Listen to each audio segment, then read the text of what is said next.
नमस्कार दोस्तों, डेट आज की 30 मई 2025 है। स्वागत है आपका एटोएल डिस्कशन में। 3 इश्यूज़ आज हम डिस्कस करेंगे।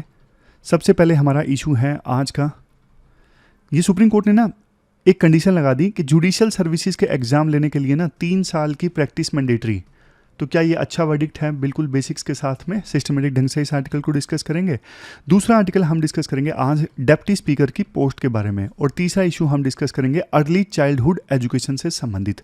चलिए डिस्कशन स्टार्ट करते हैं। डिस्कशन स्टार्ट करने से पहले कुछ स्टूडेंट्स को डाउट होता है कि कहाँ से PDF वगैरह डाउनलोड कर सकते हैं। तो ये QR कोड है, स्कैन करके आपको टेलीग्राम चैनल मिलेगा, या फिर सीधा टेलीग्राम में ये डालिए सुमित रेवरी, तो वहाँ से आप PDF रेगुलर बेसिस पे डाउनलोड कर सकते हो। हमारी आज के डिस्कशन में ना first important article supreme court के एक वर्डिक्ट के बारे में है। सुप्रीम कोर्ट ने ना एक वर्डिक्ट दिया हाल ही में कि वो कैंडिडेट्स जो जुडिशियल सर्विस का एग्ज़ाम देना चाहते हैं ना, उनको कम से कम 3 साल एज ए एडवोकेट प्रैक्टिस की होनी चाहिए। ये कंडीशन सुप्रीम कोर्ट ने लगा दी अपनी वर्डिक्ट में, तभी वो जुडिशियल सर्विस का एग्ज़ाम दे सकते हैं। जिसने 3 साल एडवोकेट के तौर पे काम नहीं किया, प्रैक्टिस नहीं की, वो नहीं एग्ज़ाम ले सकता। तो ये अपने आप में देखो बहुत इंपॉर्टेंट वर्डिक्ट है। अब इसके फेवर में भी है कुछ एक्सपर्ट और इसके अगेंस्ट भी है। अपना सिलेबस में GS पेपर सेकंड के इस टॉपिक से आर्टिकल को रिलेट कर सकते हो। देखो ये जो आर्टिकल है ना द हिंदू में, ये तो है इंटरव्यू की फॉर्म में। 2 लोग हैं, एक प्रशांत रेड्डी है, एक भरत चुग है। इनका इंटरव्यू चल रहा है, बट इनका इंटरव्यू हमारे काम का नहीं है। हमारे काम के हैं पॉइंट्स कि भैया कोई सिंपल बता दे बेसिक्स क्या है, बैकग्राउंड क्या है, क्या हुआ है, और आर्गुमेंट्स फेवर में क्या है, अगेंस्ट में क्या है, वे फॉरवर्ड में क्या है। तो हम उसी फॉर्म में डिस्कस करेंगे। सबसे पहले बात कर लेते हैं बेसिक्स एंड बैकग्राउंड की। देखो संविधान का आर्टिकल 234 ये कहता है जो लोअर लेवल पे जुडिशियल अपॉइंटमेंट्स है ना, उनका जो एलिजिबिलिटी क्राइटेरिया है वो एग्जीक्यूटिव इस केस में जैसे state government, state PSC, public service commission जो होता है, और हाई कोर्ट, तीनों मिल के तय करेंगे। सुप्रीम कोर्ट का रोल वैसे सिर्फ रिव्यू का होता है, पॉलिसी मेकिंग का नहीं होता। लेकिन इस केस में सुप्रीम कोर्ट ने पॉलिसी ही बना दी। सुप्रीम कोर्ट के बारे में बोला जा रहा है कि सुप्रीम कोर्ट ने 3 साल का क्राइटेरिया लगा दिया ना, कि हाँ भाई 3 साल की सर्विस की होनी चाहिए, तभी आप जुडिशियल एग्ज़ाम ले सकते हो, अदरवाइज नहीं ले सकते। तो ये सुप्रीम कोर्ट ने एक प्रकार से पॉलिसी बना दी, जबकि काम एलिजिबिलिटी क्राइटेरिया तय करना किसका था? एग्जीक्यूटिव, यानी इस केस में स्टेट गवर्नमेंट, स्टेट PSC और हाई कोर्ट, तीनों का मिला के काम था। और ये जो जुडिशियल सर्विस का एग्ज़ाम होता है ना, इससे कौन चुने जाते हैं? इससे सिविल जज, जूनियर डिवीज़न, मजिस्ट्रेट, ये सब चुने जाते हैं। और स्टेट जुडिशियल सर्विस एग्ज़ाम होता है, इसके लिए लेता कौन है? स्टेट पब्लिक सर्विस कमीशन लेता है हाई कोर्ट के साथ में मिलके। समझ गए ना? लोअर जुडिशरी पोजीशन फिल करने के लिए एग्ज़ाम होता है state judicial service examination. Written examination होता है, उसके बाद इंटरव्यू, जैसे अपना UPSC का एग्ज़ाम होता है, कुछ वैसे ही। अब देखो यहाँ पे एक बैकग्राउंड देखिए। बेसिक्स मैंने आपको बता दिया, बैकग्राउंड देखिए। देखो 1993 में ना देवदत्त शर्मा केस में सुप्रीम कोर्ट ने पहले ये वर्डिक्ट दिया था कि 3 साल की practice as a advocate mandatory होनी चाहिए किसी भी जुडिशियल सर्विस में एंट्री के लिए। ये सुप्रीम कोर्ट ने कंडीशन पहले भी लगाई थी 1993 में देवदत्त शर्मा केस में। लेकिन 2002 में सुप्रीम कोर्ट को लगा यार ये सही नहीं है। सही नहीं है, क्यों सही नहीं लगा वो आगे आएगा भी। मतलब आर्गुमेंट्स क्यों दिए जाते हैं 3 साल की मैंडेटरी सर्विस के अगेंस्ट, वो आगे आएगा। तो सुप्रीम कोर्ट ने ये कंडीशन हटा दी 2002 में। इनका हृदय परिवर्तन हो गया। लेकिन देखो फिर 2021 में बार काउंसिल ऑफ इंडिया ने ना क्रिटिसिज्म किया कि यार जो जज आ रहे हैं ना सीधा, मतलब एग्जाम देके जो जज बन रहे हैं लोअर लेवल पे, उनकी क्वालिटी अच्छी नहीं है, इनइफेक्टिव है, जजमेंट नहीं लिख पाते, कोर्ट को अच्छे से मैनेज नहीं कर पाते। तो अब सुप्रीम कोर्ट ने फिर से यूटर्न ले लिया। मई 2025 में अब सुप्रीम कोर्ट ने ये बोला है 3 साल की जो प्रैक्टिस है फिर से मैंडेटरी होगी जुडिशियल सर्विस का एग्जाम लेने के लिए। सुप्रीम कोर्ट ने हाई कोर्ट से भी फीडबैक लिया कि भैया आप बताओ आपको क्या लगता है। तो हाई कोर्ट्स ने भी यही फीडबैक दिया कि 3 साल की प्रैक्टिस मैंडेटरी होनी चाहिए, तभी अच्छे लोग जज बनेंगे। अब बात करते हैं आर्ग्यूमेंट्स की। सबसे पहले आर्ग्यूमेंट्स फेवर में डिस्कस करते हैं कि सुप्रीम कोर्ट का जो जजमेंट आया है इसके पक्ष में क्यों हैं कुछ एक्सपर्ट्स, क्यों तारीफ की जा रही है सुप्रीम कोर्ट के इस वर्डिक्ट की। सबसे पहला आर्ग्यूमेंट है necessity of real court room exposure. देखो 3 साल की सर्विस जब करके आएंगे ना कैंडिडेट्स और फिर जज बनेंगे, देखो फिर उनको ज़बरदस्त एक्सपोजर होगा, वो अच्छे से केस मैनेज कर सकेंगे कोर्ट में, वो लीगल डिस्प्यूट्स की ह्यूमन डायमेंशन को ज़्यादा अच्छे से समझेंगे, वो लीगल प्रोसीजर्स की ज़्यादा प्रैक्टिकल अंडरस्टैंडिंग रखेंगे, एविडेंस को कैसे हैंडल करना है, कोर्ट रूम के डायनामिक्स को कैसे हैंडल करना है। अब देखो ये चीज़ें ना थ्योरेटिकली नहीं सीखी जा सकती। जब 3 साल एडवोकेट के तौर पे काम किया है, प्रैक्टिस की है, तो उनको प्रैक्टिकल एक्सपीरियंस होता है। इवन देखो हार्वर्ड लॉ रिव्यू 2022 की रिपोर्ट ये कहती है, रिसर्च ये कहती है, वो जजेस जिनको प्रायर लिटिगेशन का एक्सपीरियंस होता है ना, वो केस के फ्लो को ज़्यादा अच्छे से मैनेज करते हैं और उनकी जजमेंट में ना क्लैरिटी होती है। बिना प्रैक्टिस के जब कोई जज बन जाता है तो उनके अंदर एसेंशियल मैच्योरिटी नहीं होती, डिसीजन मेकिंग स्किल्स नहीं होती। तो ये सारे आर्गुमेंट्स दिए जाते हैं, मतलब ये सारे पॉइंट्स एक ही आर्गुमेंट में आ गए, आपको सारे नहीं लिखने हैं। मेन आर्गुमेंट यही है कि रियल कोर्ट रूम एक्सपोजर का फायदा क्या होता है। पॉइंट्स जो मैंने आपको बोले, इमोशनल स्किल्स, लीगल प्रोसीजर्स, वो सब आप कोमा कोमा डाल के भी लिख सकते हो। ज़्यादा पढ़ाने का हमेशा फ़ायदा होता है, क्योंकि कम याद रहे तो भी आप वहाँ पे लिख दो। अगर मैं आपको एक ही पॉइंट दूंगा, इन ये 5 पॉइंट नहीं दूंगा, तो वहाँ पे आपको एक भी मुश्किल से याद होगा। फिर दूसरा है near consensus among high courts. अब देखो 3 साल की मैंडेटरी जो प्रैक्टिस है वो होनी चाहिए नहीं होनी चाहिए, ये सुप्रीम कोर्ट ने हाई कोर्ट से पूछा था और 23 में से 21 हाई कोर्ट्स ने बोला कि हाँ जी, मतलब फ्रेश ग्रेजुएट्स जो होते हैं जुडिशियल ऑफिसेस में, उनका जो कामकाज का तरीका है वो ज़्यादा अच्छा नहीं होता। 3 साल की मैंडेटरी सर्विस कर दी जाए तो वो ज़्यादा बेहतर ढंग से काम कर सकेंगे।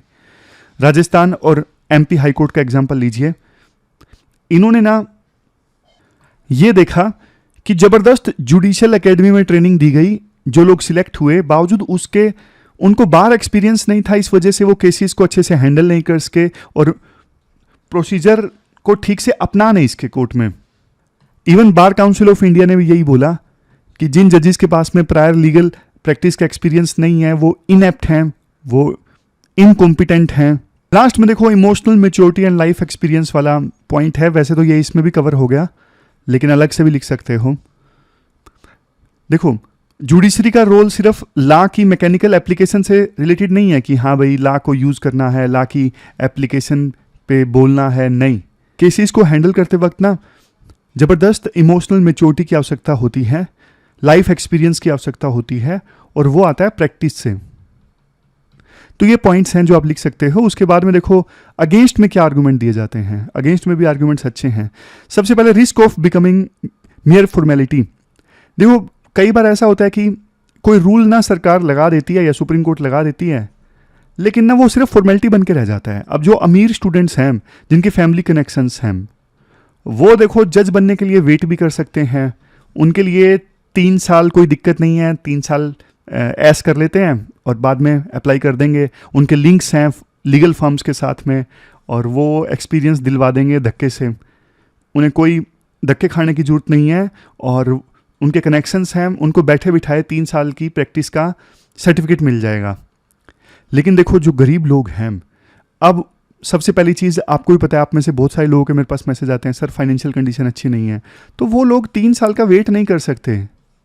3 साल का वेट उनके लिए बहुत दिक्कत हो जाएगी। पहले 3 साल प्रैक्टिस करो फिर ये एग्ज़ाम दो, इससे तो उनकी एज ही बढ़ जाएगी, एंट्री एज जो है जुडिशियल एग्जाम्स के लिए वो बढ़ जाएगी और थोड़ी लेस लुक्रेटिव हो जाएगी। टैलेंटेड लोग तो आएंगे ही नहीं, टैलेंटेड लोग इतना वेट नहीं करेंगे, वो आएंगे ही नहीं सर्विस में। और इससे एक चीज़ ये होगी, जैसे है ना श्रिंकिंग एक्सेस टू जुडिशरी, ये तो मैंने आपको बता ही दिया। जो मार्जिनलाइज्ड लोग हैं, गरीब लोग हैं, वो नहीं आएंगे क्योंकि वो 3 साल वेट नहीं कर सकेंगे, वो कुछ ना कुछ और कर लेंगे। इवन देखो जेंडर डाइवर्सिटी, महिलाओं के लिए बहुत दिक्कत है। महिलाएं जो हैं एडिशनल चैलेंजेस फेस करती हैं, मतलब फैमिली रेसिस्ट करती है कि प्रैक्टिस करके क्या करोगी, ये काम अच्छा नहीं है, तो महिलाएं प्रैक्टिस नहीं कर सकेंगी, प्रैक्टिस नहीं कर सकेंगी तो जुडिशरी का एग्ज़ाम नहीं दे सकेंगी, जुडिशरी में महिलाओं की संख्या और कम हो जाएगी। समझ गए? ये सारे पॉइंट्स हैं अगेंस्ट में।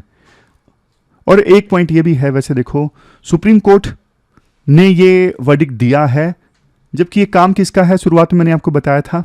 काम देखो हाई कोर्ट, एग्जीक्यूटिव प्लस में स्टेट पब्लिक सर्विस कमीशन, उनका था एलिजिबिलिटी क्राइटेरिया तय करना, लेकिन सुप्रीम कोर्ट ने एलिजिबिलिटी क्राइटेरिया तय कर दिया है, जो कि गलत है। बात करते हैं वे फॉरवर्ड की। वे फॉरवर्ड में क्या कहा जाता है? वे फॉरवर्ड में देखो ये कहा जाता है, सबसे पहले तो डिजिटल ट्रैकिंग होनी चाहिए। मतलब डिजिटल ट्रैकिंग, वास्तव में कितने केसेस हैंडल किए गए हैं प्रैक्टिस के दौरान कैंडिडेट ने। ऐसा तो नहीं कि 3 साल में सिर्फ सर्टिफिकेट बनवा के कैंडिडेट आ गया है। डिजिटल ट्रैकिंग होनी चाहिए हर एक कैंडिडेट की कि उसने कौन कौन से केसेस को हैंडल किया है। और देखो 3 साल की प्रैक्टिस जब होती है ना, शुरुआत में कोई फ्रेश कैंडिडेट है जिसने डिग्री हासिल की है, वो 3 साल की प्रैक्टिस करेगा। शुरू में थोड़ी ना उसको केस लड़ने के लिए दे दिया जाएगा। शुरू में वो किसी वकील के अंडर काम करता है, उससे सिर्फ पेपर वर्क करवाया जाता है, समझ गए? तो एक्चुअल में उसको लिटिगेशन का उतना एक्सपीरियंस मिलता ही नहीं है 3 साल में। फिर राइटर बोलते हैं जुडिशियल ट्रेनिंग एकेडमीज को अपग्रेड करो, फैकल्टी को अच्छी ट्रेनिंग दो, इंफ्रास्ट्रक्चर अच्छा होना चाहिए, फैकल्टी स्टूडेंट रेशो ज़्यादा होना चाहिए। वहाँ पे जुडिशियल एकेडमीज में कोर्ट का सिमुलेशन होना चाहिए कि हाँ भाई एक्चुअल में कोर्ट चल रही है, तो जो ट्रेनीज हैं वो कैसे एक्ट करेंगे इस कोर्ट में, ताकि वो भी रियल लाइफ एक्सपीरियंस से सीखे। कम से कम सिमुलेशन तो हो ही सकता है ना। नेक्स्ट है कंपनसेट फॉर डाइवर्सिटी। देखो महिलाओं के लिए और इकोनॉमिकली डिसएडवांटेज कैंडिडेट्स के लिए एक डेडिकेटेड स्पोर्ट फंड होना चाहिए, ताकि 3 साल की प्रैक्टिस उनके लिए कोई रुकावट ना बन जाए। तो ये फंड उनकी हेल्प करे। मेरिट बेस स्टाइफंड का प्रोविज़न किया जा सकता है, मतलब 3 साल की प्रैक्टिस के दौरान थोड़े पैसे मिले जो डिजर्विंग कैंडिडेट्स हैं उनको।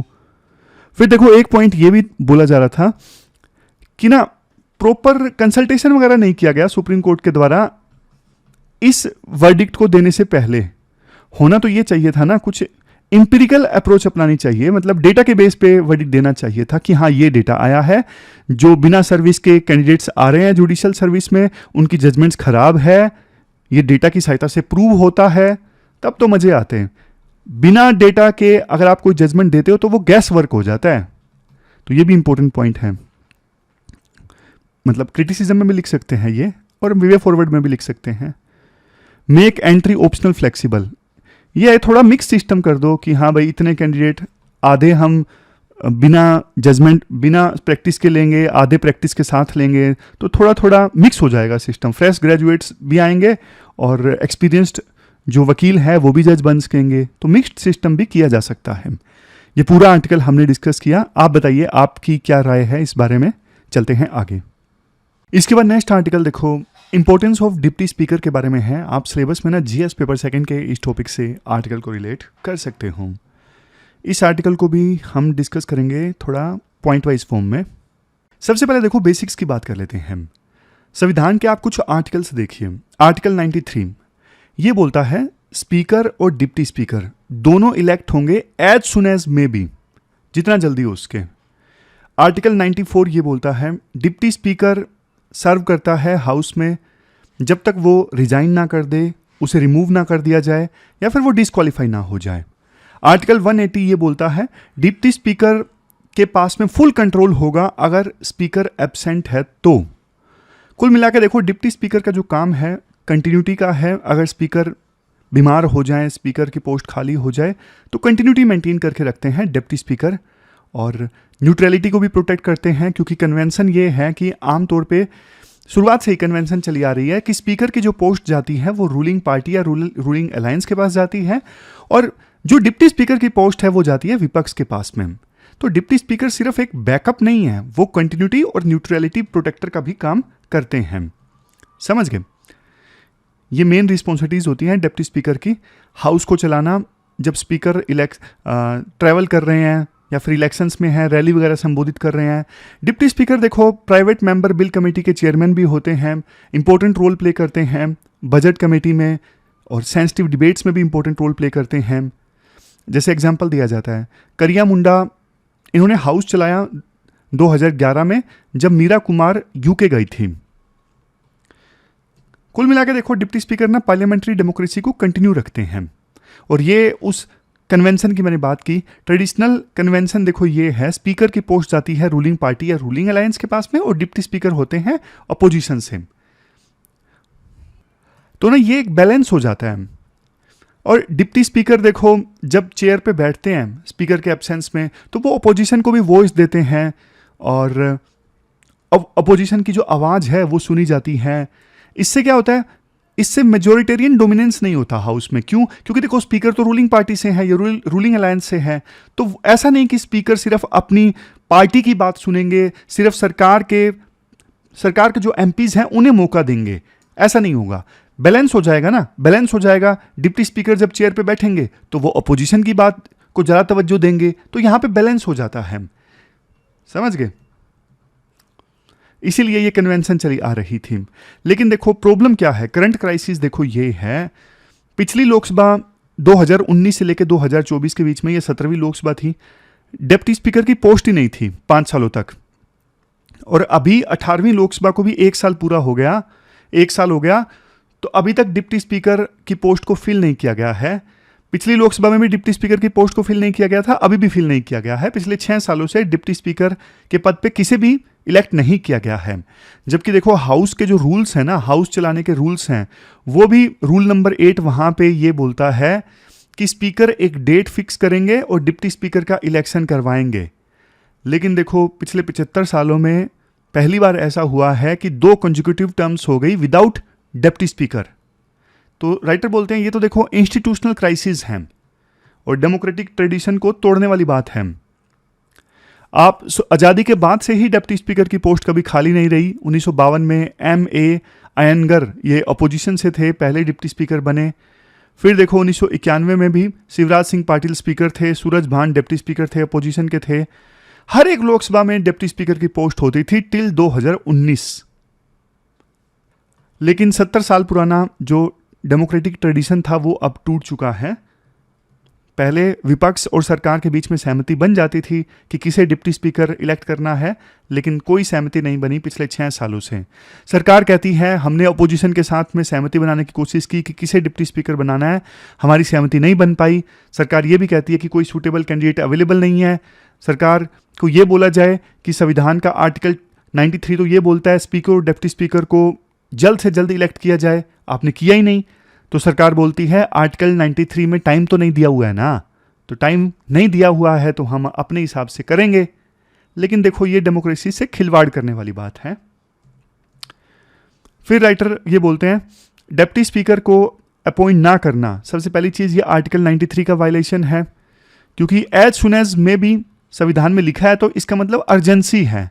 ऐसा नहीं कि सरकार अपनी मर्जी से अपनी कन्वीनियंस के जब सरकार का मन करेगा तब डिप्टी स्पीकर को इलेक्ट करवाएगी, नहीं, अर्जेंसी दिखाई गई है लैंग्वेज में।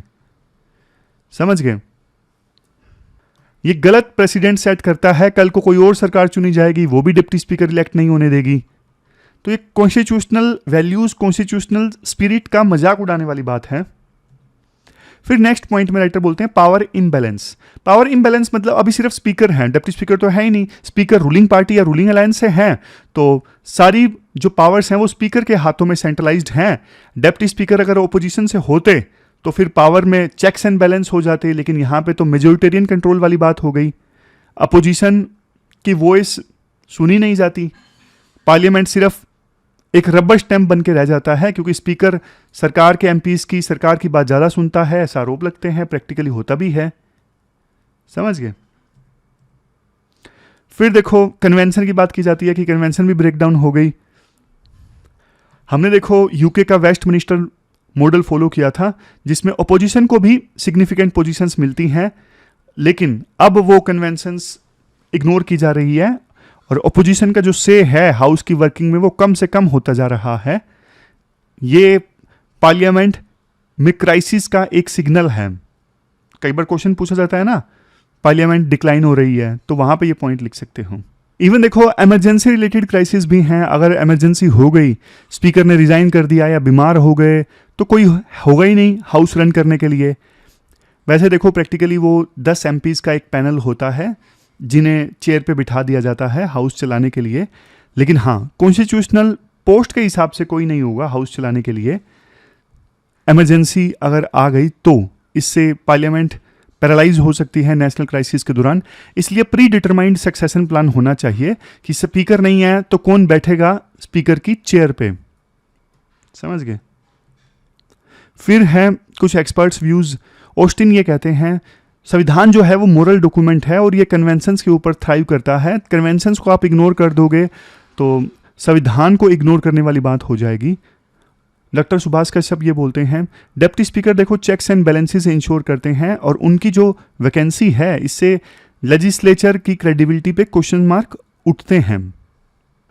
तो वे फॉरवर्ड की बात करते हैं क्या होना चाहिए। सबसे पहले तो देखो स्पीकर जो है हाउस के रूल 8 के अकॉर्डिंग जल्द से जल्द डेट फिक्स करें और डिप्टी स्पीकर को इलेक्ट किया जाए। सरकार जो है विपक्ष के साथ सहमति बनाए डायलॉग के थ्रू कि किसे इलेक्ट करना है डिप्टी स्पीकर की पोस्ट पे। सरकार को देखो संविधान की वैल्यूज़ को ज़्यादा तवज्जो देना चाहिए और संविधान को मिस इंटरप्रेट नहीं करना चाहिए। संविधान ने साफ साफ बोला है डिप्टी स्पीकर को इलेक्ट किया जाएगा एज सुन एज में भी। फिर नेक्स्ट बोला जाता है देखो अभी कन्वेंशन वगैरह है ना कि अपोजिशन से डिप्टी स्पीकर होगा, इसे कोडिफाई कर दो ना। कोडिफाई कर दोगे तो फिर इस कन्वेंशन को इग्नोर नहीं किया जा सकेगा और संविधान में अमेंड करके ना टाइमलाइन फिक्स कर दो आर्टिकल 93 के अकॉर्डिंग कि हाँ भाई एज सुन एज तो ठीक है लेकिन कितने टाइम में इलेक्ट करना है, 2 महीने 3 महीने, वो कर दो। जैसे गवर्नर में सुप्रीम कोर्ट की जजमेंट आई है ना कि हाँ भाई 3 महीने के अंदर बिल पे साइन करने हैं या फिर रिजेक्ट करना है, तो वैसा ही प्रोविजन यहाँ पे भी होना चाहिए। अब आता है नेक्स्ट पॉइंट, सुप्रीम कोर्ट को इंटरप्रेट करना चाहिए एज सुन एज में भी का मतलब क्या है और सुप्रीम कोर्ट को टाइमलाइन फिक्स कर देनी चाहिए अगर संविधान को अमेंड नहीं किया जाता है सरकार के द्वारा। सरकार तो करेगी नहीं जाहिर तौर पे, सुप्रीम कोर्ट ही एक्शन ले सकती है यहाँ पे क्योंकि सरकार ही तो गलती कर रही है। सरकार अपनी गलती को संविधान अमेंड करके थोड़ी ना ठीक करेगी, तो सुप्रीम कोर्ट जजमेंट दे सकती है डेमोक्रेटिक इंस्टीट्यूशंस को प्रोटेक्ट करने के लिए। लास्ट है पब्लिक प्रेशर। अगर देखो पब्लिक अवेयरनेस हो, सिविल सोसाइटी अगर जोर लगाए तो भी सरकार पे जोर पड़ता है, मीडिया अगर हाईलाइट करे, लेकिन मीडिया ऐसे इश्यूज़ को हाईलाइट नहीं करती है। मीडिया मसालों वाले इश्यूज़ को हाईलाइट करती है जिनसे व्यूज़ आते हैं। तो ये था पूरा आर्टिकल डिप्टी स्पीकर की पोस्ट के बारे में हमने डिस्कस किया। इसके बाद नेक्स्ट आर्टिकल देखो अर्ली चाइल्डहुड केयर से संबंधित है। आप ना सिलेबस में जीएस पेपर 3 के इस टॉपिक से आर्टिकल को रिलेट कर सकते हो। देखो Nobel laureate professor James Hackman ने ना एक बात बोली थी, कुछ जो बच्चे हैं ना वो जन्म के समय लॉटरी जीत लेते हैं और कुछ नहीं जीत पाते। क्या मतलब है इस चीज़ का? अब देखो जो अमीर घर में बच्चा पैदा हुआ जाहिर तौर पे उसने लॉटरी जीत ली और जो गरीब घर में पैदा हुआ बच्चा वो तो पिछड़ जाएगा। क्यों? क्योंकि गरीबी की वजह से इवन शुरुआत में ही अच्छी केयर नहीं मिलेगी, अच्छी एजुकेशन नहीं मिलेगी। यहाँ पे इस आर्टिकल में फोकस 0 से 6 तक की एज के ग्रुप के लिए बच्चों पे है। तो फिर देखो शुरुआत से ही अगर अच्छी केयर नहीं मिलेगी, अच्छी एजुकेशन नहीं मिलेगी, तो फिर बाद में जब वो स्कूल में जाएगा बच्चा तब तो बल्कि और ही ज़्यादा दिक्कत आएगी। इसलिए देखो ये जो लाइन है ना प्रोफेसर जेम्स हैकमैन की, ये सिर्फ एक कोट नहीं है, ये इंडिया की सच्चाई है। आज भी देखो हर 5 में से 1 बच्चा गरीबी में पैदा होता है और गरीबी सिर्फ देखो पैसा नहीं छीनती, गरीबी हेल्थ, न्यूट्रिशन, लर्निंग सब कुछ छीन लेती है। तो देखो बैकग्राउंड से बात करते हैं। जब हम बात करते हैं अर्ली चाइल्डहुड एजुकेशन यानी ECE, ECE का मतलब क्या है? ECE का मतलब है 3 से 6 के बच्चों की फाउंडेशन एजुकेशन। ये एजुकेशन देखो स्टार्ट होने से पहले का लर्निंग फेस होता है और यही फेस होता है जहाँ पे देखो बच्चा ना बेसिक स्किल सीखता है। बेसिक स्किल जैसे समझना, बोलना, सीखना, ये बेसिक स्किल्स बच्चा सीखता है और बच्चा ना अडेप्ट करना सीखता है, सिचुएशन के हिसाब से अडेप्ट करना बच्चा सीखता है 3 से 6 के एज ग्रुप के बीच में। वर्ल्ड बैंक के हिसाब से जो शुरुआती साल होते हैं ना, उन शुरुआती सालों में ब्रेन का डेवलपमेंट फास्ट होता है, सबसे फास्ट। यूनिसेफ ये कहता है अगर देखो 1 रुपये का इनिशियल इन्वेस्टमेंट किया जाए ना अर्ली एजुकेशन में तो 10 रुपये का रिटर्न मिलता है, लेकिन फिर भी देखो हमारे देश में ध्यान नहीं दिया जाता। हैकमैन का यहाँ पे कर्व भी है, हैकमैन कर्व जिसे बोलते हैं। ये देखो ये कर्व कहता है सबसे ज्यादा जो रिटर्न है वो तब मिलता है जब इन्वेस्टमेंट देखो अर्ली चाइल्डहुड एजुकेशन में होती है। मतलब हैकमैन कर्व कहता है 1 रुपये की इन्वेस्टमेंट अगर आप अर्ली चाइल्डहुड एजुकेशन में करोगे तो 7 से 12 रुपये का रिटर्न आपको मिलेगा। अर्ली एजुकेटेड चाइल्ड जो होता है वो देखो 4 गुना ज़्यादा सीखता है आगे जाके। बट देखो हमारे देश में दिक्कत जानते हो क्या है? 3 से 6 साल के ना हमारे देश में कितने बच्चे हैं? 5.5 करोड़ बच्चे हैं। बट देखो ये बच्चे 14 लाख आंगनवाड़ीज और 56,000 56,000 गवर्नमेंट प्री प्राइमरी स्कूल्स में पढ़ते हैं। बाकी केयर भी उन्हें दी जाती है पढ़ाई के अलावा, मतलब सिर्फ पढ़ाई नहीं होती आंगनवाड़ीज में, आपको पता है। प्रॉब्लम ये है कि आंगनवाड़ीज में ना उनको इंस्टीट्यूशनल टाइम बहुत कम दिया जाता है पढ़ाई में। आंगनवाड़ी वर्कर्स सिर्फ 38 मिनट की प्री स्कूल एजुकेशन या फिर इंस्ट्रक्शन देते हैं, सिर्फ 38 मिनट्स की, जबकि एक आंगनवाड़ी वर्कर को बच्चों को कम से कम एक दिन में 2 घंटे की प्री स्कूल इंस्ट्रक्शन या फिर एजुकेशन देनी चाहिए। तो ये सबसे बड़ी दिक्कत है। फिर दूसरी दिक्कत ये है टीचर्स ही नहीं है। दूसरी दिक्कत क्या है? टीचर्स ही नहीं है। सिर्फ 9% गवर्नमेंट प्री प्राइमरी स्कूल्स में फुल टाइम ईसीई टीचर है, बाकी 91% स्कूलों में तो टीचर है ही नहीं। रिजल्ट क्या है फिर इसका? रिजल्ट देखो ये है कि सिर्फ 15% बच्चे जो हैं प्री प्राइमरी 15% प्री प्राइमरी बच्चे जो हैं वो बेसिक ऑब्जेक्ट्स को मैच कर पाते हैं। 30% बच्चे स्मॉल नंबर या फिर बिग नंबर को आइडेंटिफाई कर पाते हैं। अब देखो ये चीज़ें ना नींव हैं, फाउंडेशन है। अब इतने कम बच्चे ये बेसिक चीज़ें कर पाते हैं तो फिर वो जब स्कूल में जाएंगे तो कितनी दिक्कत आएगी आप समझ सकते हो। समझ रहे हो? एक और चुकाने वाला फैक्ट राइटर देते हैं कि देखो 2% 3 साल के जो बच्चे हैं उनका दाखिला डायरेक्ट फर्स्ट क्लास में करवा दिया जाता है, और 5.1% 4 साल के बच्चे जो हैं उनका दाखिला सीधा फर्स्ट क्लास में करवा दिया जाता है, और नियरली 1/4 25% 5 साल के बच्चे ऐसे होते हैं जिनका दाखिला सीधा फर्स्ट क्लास में करवा दिया जाता है। अब सीधा देखो फर्स्ट क्लास में बच्चा एंटर करेगा तो वो क्या ही सीखेगा फिर?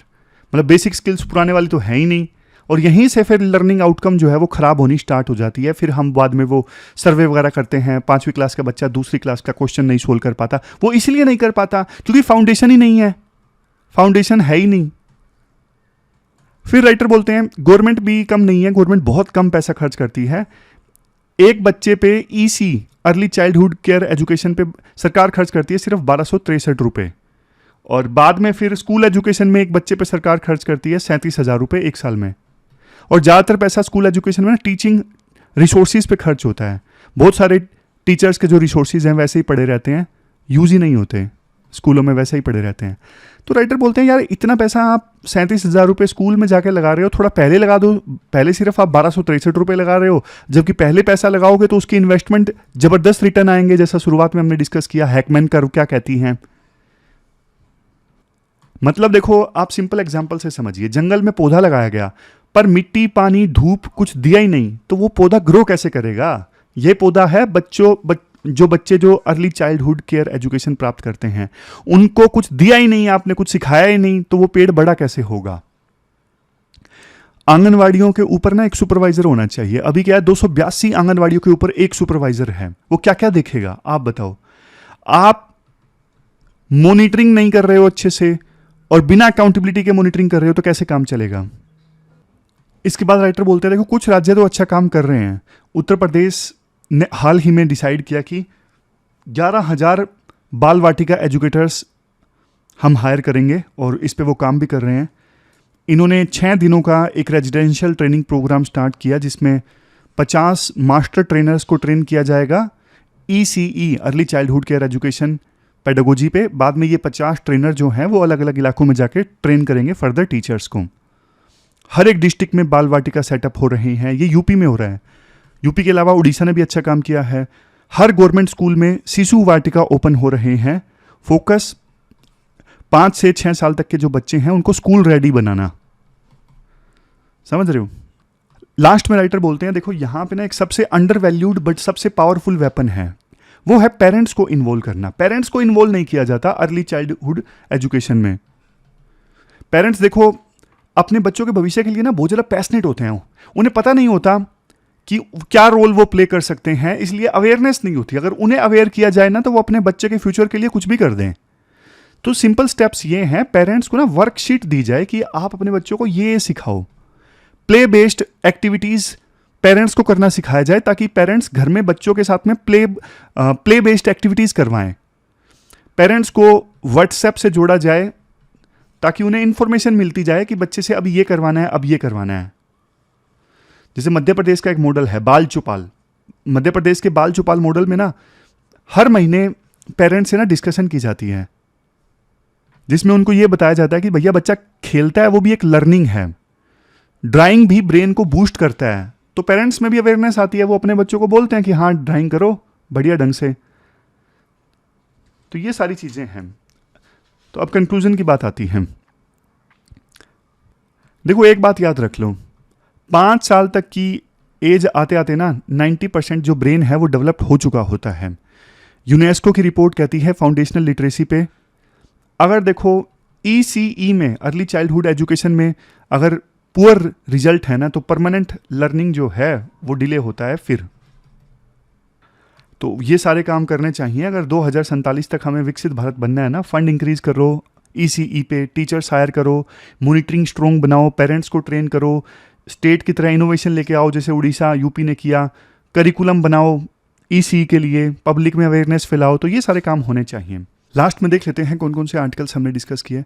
हमने डेप्टी स्पीकर वाला आर्टिकल डिस्कस किया। आर्टिकल 93 कहता है एज सुन एज में भी डेप्टी स्पीकर और स्पीकर को इलेक्ट करना है, बट स्पीकर तो डेप्टी स्पीकर की पोस्ट पिछले 6 साल से खाली पड़ी है। क्या नुकसान है वो सारी चीज़ें हमने डिस्कस किए थे।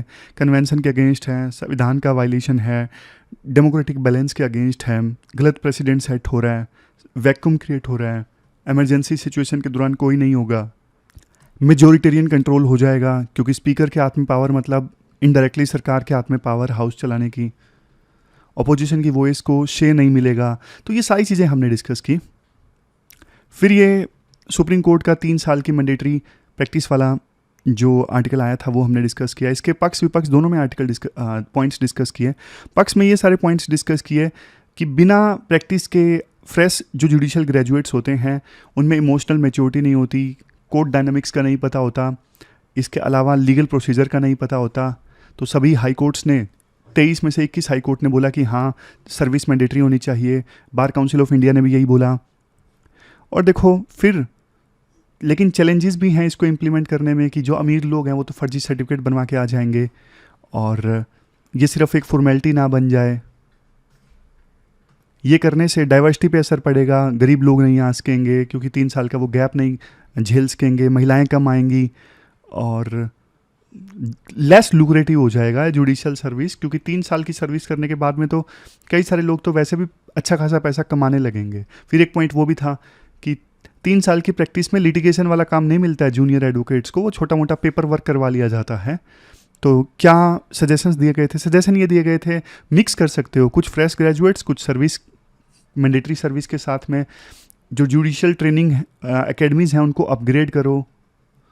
तो ये सारी चीज़ें थी। फिर ये अर्ली चाइल्डहुड एजुकेशन वाला पॉइंट हमने डिस्कस किया कि अर्ली चाइल्डहुड एजुकेशन में 1 रुपया अगर इन्वेस्ट करो तो 7 से 12 रुपये का रिटर्न आता है। ये हैकमैन ने बोला था। हमारे देश में 5.5 करोड़ चिल्ड्रन हैं, 14 lakh anganwadi, 56,000 pre primary schools हैं। दिक्कत है यहाँ पे टीचर्स नहीं है, डेडिकेटेड टीचर्स नहीं है और बहुत सारे बच्चों को तो सीधा फर्स्ट क्लास में दाखिला दिला दिया जाता है और टीचर्स नहीं है। इस वजह से बेसिक स्किल बच्चे सीख नहीं पाते, आगे जाके उनकी लर्निंग इम्पैक्ट होती है। कुछ स्टेट्स ने अच्छा काम किया, उत्तर प्रदेश, उड़ीसा ने, मध्य प्रदेश में पेरेंट्स को ट्रेन किया गया, ये अच्छी चीज़ है। तो ये सारा पॉइंट हमने डिस्कस किए। लास्ट में देख लेते हैं कौन कौन से क्वेश्चंस आपको अटैम्प्ट करने हैं। 2 क्वेश्चंस अटैम्प्ट करने हैं, दोनों 250 वर्ड्स में, दोनों 15 मार्क्स के क्वेश्चन हैं। एक तो अर्ली चाइल्डहुड एजुकेशन से संबंधित, एक सुप्रीम कोर्ट के वर्डिक्ट से संबंधित। तो ये थी हमारी आज की डिस्कशन। कल मिलते हैं फिर से एक नई डिस्कशन के साथ। तब तक आप अपना ध्यान रखिए, अच्छे से पढ़िए। Thank you very much for discussion.